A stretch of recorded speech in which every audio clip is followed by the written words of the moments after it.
Guys, back again. I don't really have a choice here on the camera view. I don't want to get copywritten and whatnot, but I'm going to let you listen to JD from New York, and I'm going to give my thoughts while he talks.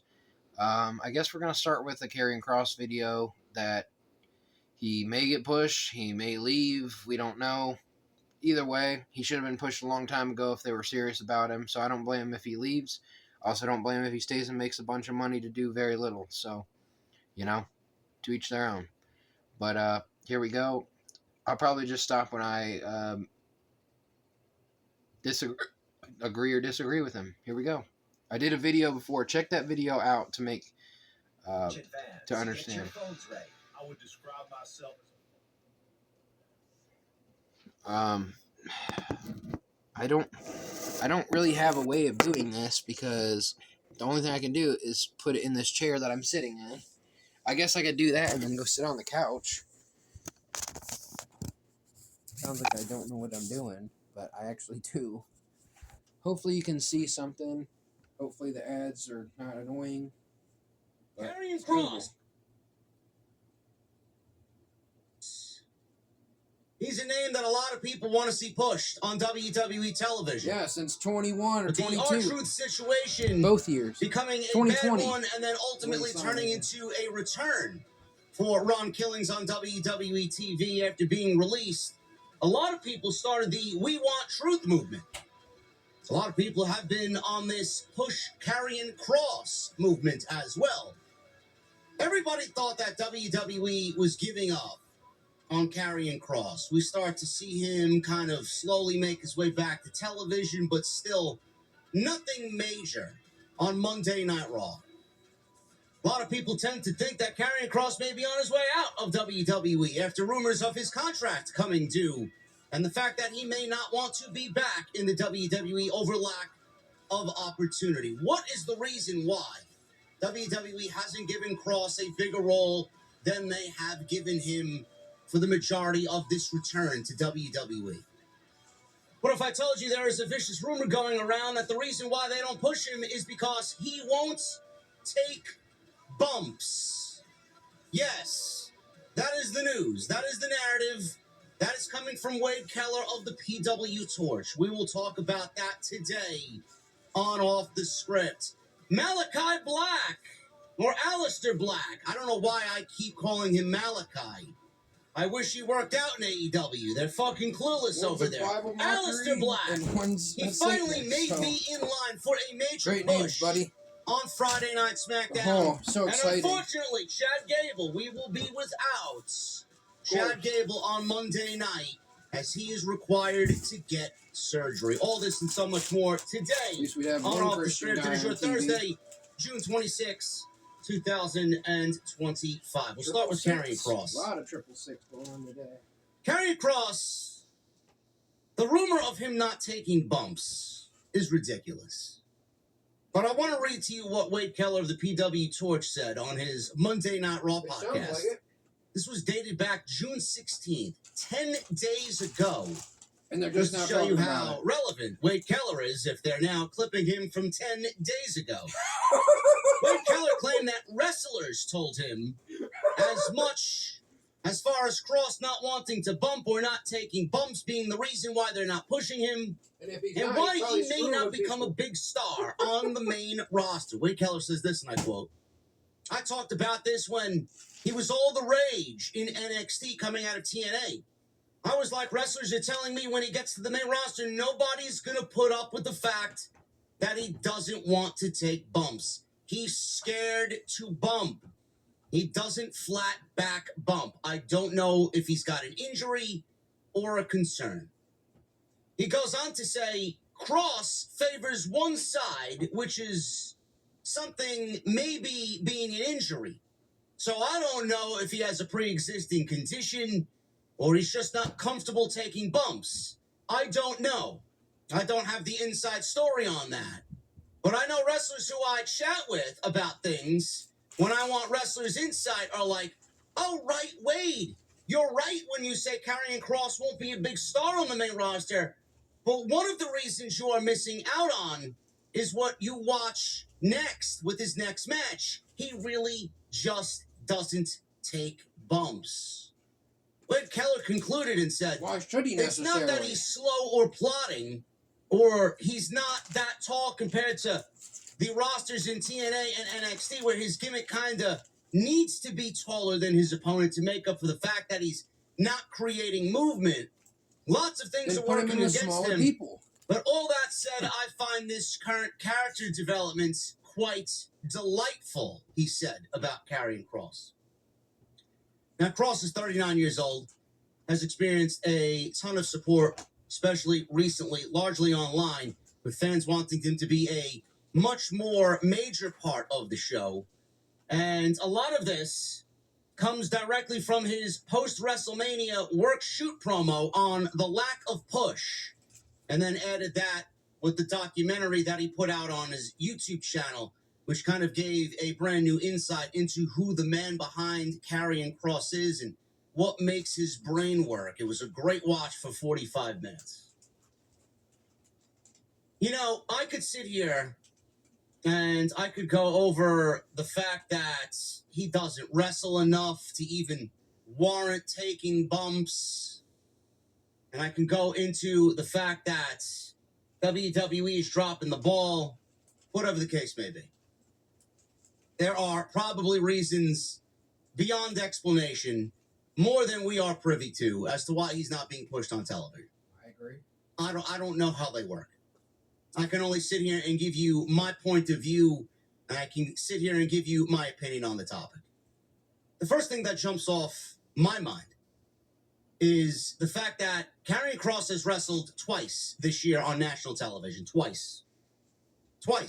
He's wrestled AJ Styles. That was, I believe, April 14th, Monday Night Raw. That was a week before WrestleMania. Mm-hmm. The other match he worked was the Andre the Giant Memorial Battle Royal. 2 matches. He's had several appearances on Main Event, which is a YouTube show or a Peacock show. I don't even know where it airs. I couldn't even tell you the last time I watched the Main Event show or match on Main Event. I think the last time I tuned into Main Event was coincidentally when they debuted Karrion Kross for the first time, coming up from NXT as the NXT champion, and they gave him some dominatrix outfit, and they completely butchered his entrance. It's the one time I really did tune into Main Event to see what the fuck Vince McMahon and Bruce Prichard were going to do with something that Triple H had put a lot of time and effort into, and they fucked it up. And Triple H gave If you up go on it, back so and what's watch the matter? Karrion Kross on Main Event, he's wrestled Dragon Lee, he's wrestled Cruz del Toro, Tyler Bate. I saw clips today before I actually hit record on this video with him taking flat back bumps. Tyler Bate delivered a Michinoku driver on Karrion Kross, flat back bump. That's stupid too. Cruz del Toro delivered a single leg drop kick. Karrion Kross took a flat back bump. All you need to do is go watch the fucking footage. This is why the internet exists. Good job, Go JD. watch. Good job. Go research.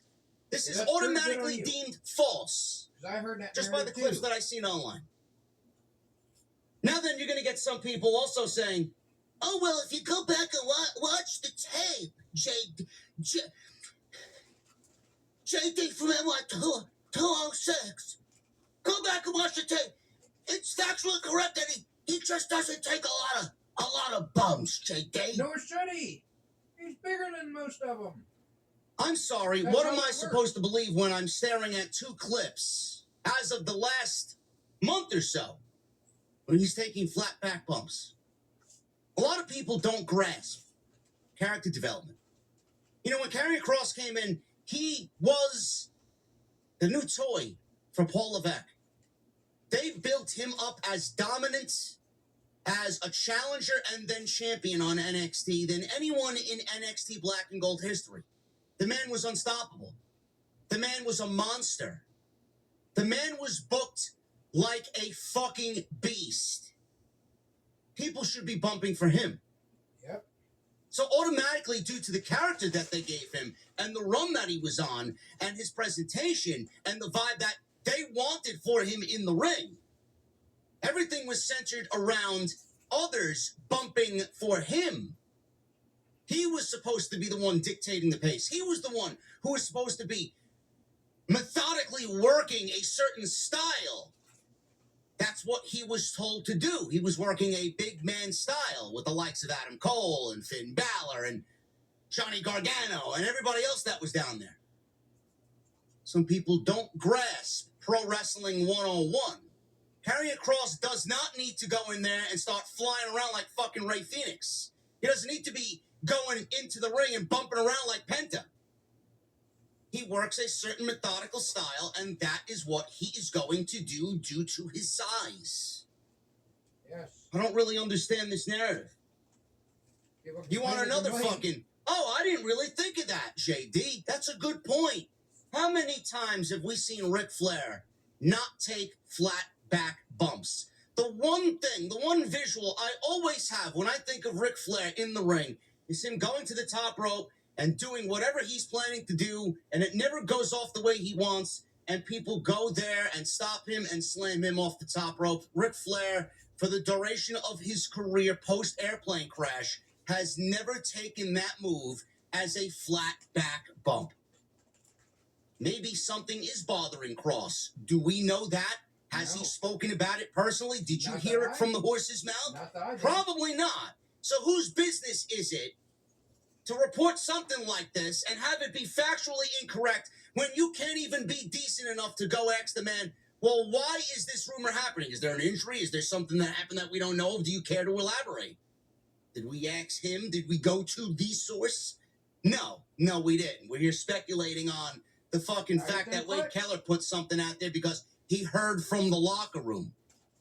Ric Flair has made a career out of not taking flat back bumps off of a fucking power slam spot off the top rope or a back body drop or whatever the case may be. One of his signature spots is him fucking dancing around after taking some punishment and doing a face first bump, not even on his back. Ric Flair has made a Hall of Fame legendary career, probably in some circles the greatest of all time, without taking flat back bumps. So why are we making this into a big deal? Why? We shouldn't. When I hear Wade Keller say, wrestlers have told me, I honestly think that this is an excuse for WWE to come up with a narrative as to why they don't want to use him. And most of the time when you hear something like Wade Keller is reporting, it's not the case, and they're just out there going on a smear campaign about Karrion Kross. Because the fans are now getting involved, and fans' voices are more powerful than they were then, and it's starting to gain traction. Kross is out there on social media doing his own thing and pulling his own weight and starting everything online to get some more time on television, the documentary, the promo, this, that, tweets, podcast. He's doing things to remain relevant in the public eye while the company does not push him. And the fans are egging it on. Oh, we want to see him. We want Kross. Push Kross. Where's Kross? Why isn't Kross in Money in the Bank? Why isn't Kross in King of the Ring? WWE has not pushed Kross for a very specific reason, a reason that we are not privy to. But when the fans start getting involved and people on social media start getting involved, and then you see he's not being used on television, the blame is obviously going to go to WWE. And WWE and their trusted, loyal soldiers will go out there and start spreading narratives that it's his fault and not the company. That's what this is. This is a smear campaign and a narrative and a false report, because the footage is there where you can see he flat back bumps. The footage is there and you know what type of character and wrestler he is. People should be bumping for him. The company does not want to be blamed for a second time this year for not pushing talent. Yep. So they will cast the blame on Kross. People will blame Kross to deflect away from WWE being the ones at blame or at fault. Makes total sense to me. Yep. Also, if Wade Keller is hearing from wrestlers and they're saying these bad things about Karrion Kross, how much of that is jealousy that Kross is relevant while being very much part-time, while others are full-time and still not getting any TV time on Monday night and Friday night? Yet Karrion Kross is more over and more wanted than some of the people backstage. Karrion Kross is a part-time wrestler. That's the way he is being portrayed. Are we making up narratives about Roman Reigns that he doesn't bump when he wrestles 3 matches per year? Because I could sit here and say the same thing. Roman doesn't take enough bumps. Roman's afraid to bump. Roman doesn't bump correctly. How the fuck do you know he can't bump unless he's on fucking television? Get the guy in a fucking ring. Get the guy in a program. Get the guy in a match. And then he'll bump. Who knows what the problem is? Unless you go and directly ask him what the fucking problem is, or if he has some back issues that he's concerned about. Then why are we making this into a thing? And with the WWE medical team, with the fucking best doctors in the world working for the company, you would think if there was a fucking problem that he wouldn't be booked in a match on Saturday against Sami Zayn in a fucking country 19 hours away on a plane. Ooh, I didn't even know that was happening. He's ready to go. There's nothing wrong with him. If he was, or if he had something wrong with him, he wouldn't be in the fucking ring wrestling. Narratives get out there due to jealousy and as a deflection from blame to WWE. Plain and simple. Don't believe the bullshit. Don't believe the nonsense. It's nothing more than excuses and jealousy as to why Kross is not on television. Aleister Black. Apparently, WWE is setting to push in a major way Aleister Black. WWE reportedly has significant plans to elevate Aleister Black on SmackDown. Oh, I'm so excited. According to a report from PW Insider Elite paid subscription. There's been a lot of discussion within WWE creative about raising Black's profile going forward. Satanist. The source cited in the report are the same ones who previously indicated that Damian Priest was earmarked for a move to the upper card on Friday night. Because his entrance is literally satanic. He literally had Slayer out there doing a triple six reportedly and due the devil to the company horns being happy with upside-down both cross, his the in-ring work Baphomet. and his merchandise sales since return. The backstage sentiment is reflected in Black's recent booking. He's been interacting with several main event personalities on SmackDown and has not lost a singles match since his return to the company in May. Reports state that if all goes according to plan, fans can expect to see Black utilized even more in central storylines in the coming weeks and in the coming months. Good. Good. I was wondering what was taking so long. Should have just put them all in NXT. So I read this and I say, finally, and I read this and report this to you guys via PW Insider Elite and say, okay, looking back at it, WWE didn't want to throw him in our face and make up for lost time like that. They wanted to see what the reaction would be. They wanted to see what he would bring to the table after 5 years away, after fucking being stagnant under Tony Khan and in AEW. They wanted to see if he was going to come on in and be ready to work, have a sense of urgency, and be happy to be back instead of coming on in and just being grateful that they gave him a job. And anybody can come on in and be lazy, right? They didn't want that. They wanted to see if he was ready to take the ball, being back, happy to be back, happy to work, knowing that he was fucking absolutely miscast and misused for 5 years. So they waited, and now they're seeing it. This is more than enough time. We're going into July now. More than enough time to see him on television to get that vibe of, all right, now we can take it to the next level. Excellent. Seemingly looks like they're setting something up with him and R-Truth. Looks like it could be a heel turn for Aleister Black, which I think would be great. The one thing and the one recommendation I would make for Black is sometimes these creepy, brooding, dark gimmicks are not relatable. I get the vibe. I love the vibe. I love the entrance. I love the music. I think he's fantastic. But I think sometimes they do too much with the dark, brooding gimmicks and characters that it doesn't resonate with the audience. They don't know how to react. I do think that they have already miscast him, and I hope that they realize that may be a mistake. I think coming in as a babyface might have been a good idea, but I do think now, seeing what we're seeing on television and the lack of crowd reaction, I do think that it would probably be best for him to be a heel. And working against R-Truth, who's someone that is beloved by everybody, I do think that will work out better for Aleister Black. So I'm excited to see that. I think a feud with Jacob Fatu is on the horizon. I think a feud with Cody Rhodes I would love to see that.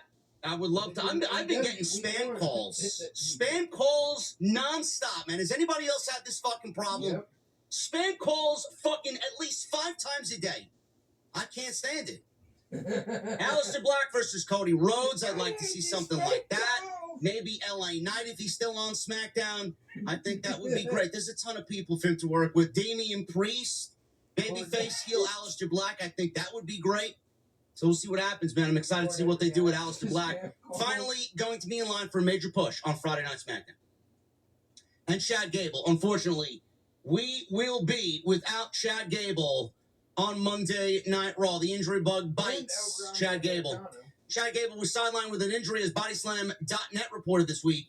He was effectively written off WWE TV, as PWInsider.net reported that Gable is slated for surgery in early July.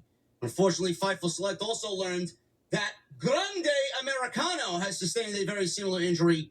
We've heard that it was sustained in the same way that Gable was, but was a total coincidence. Get even more with the Grande Americano character, man. I would keep someone in the mask and have Grande Americano continue to work on WWE television. Now, I don't know how they could find somebody that has the same body type and features as Chad Gable, the same height as Chad Gable, but it could be done if they really want to fucking put their heads together. I think that would be great. Keep the gimmick going and have Michael Cole continue to say that's Chad Gable, and it's not Chad Gable. They could. I don't know. Or do his voice. All joking aside, I don't think they'll end up doing that. But all joking aside, I do think that Chad Gable missing from the mid-card on Monday Night Raw is going to be a big hole to fill. I don't know how they fill it. I wish him a speedy recovery. I hope it's not serious. I hope it's like 2-3 months. I hope it's not something like Liv Morgan where we're talking about 7-8 months out with injury. I hope that's not the case, man. He was in line for a major push. I wanted to see something with Grande Americano play out with Penta or the Luchadors. They haven't really finished that up. We're tied up loose ends with that. Something needs to be done now because that is a big loss on Monday Night Raw. Do they end up moving LA Knight now, as reports stated last week, over to Monday Night Raw quicker? Do they end up moving Carmelo Hayes over to Monday Night Raw to fill that heel gap on Monday night now left by Chad Gable? Maybe. I don't know. Do they call somebody up from NXT? Trick Williams. I do think something needs to be done here. Maybe some moves, trades of some sort between Adam Pearce and Nick Aldis. But that's a terrible move, man. That's a terrible situation. Gable is fucking... I love Chad Gable. He is so great. And I hope that when he comes back, man, that WWE honestly takes him seriously and puts some fucking gold around his waist. Whether it's the IC title, the United States Championship, something. Something needs to be done to get that guy some gold, man, because he has more than earned his spot in WWE. It would be very difficult for you to go out there and find anybody that has worked at the caliber of Chad Gable since his... I don't want to say his career over the span of his career, but since he's signed an extension with WWE, he has just fucking killed it. That Vikingo match at Worlds Collide should be it. I don't know what else they really need from the guy. Hopefully he gets some championship gold when he comes back, man, but that's going to be a big spot to fill, and that is terrible news for WWE. Thank you guys very much for all your support. If you enjoyed today's upload, please hit that thumbs up down below. God bless. Comment down below. Let me know what you guys think of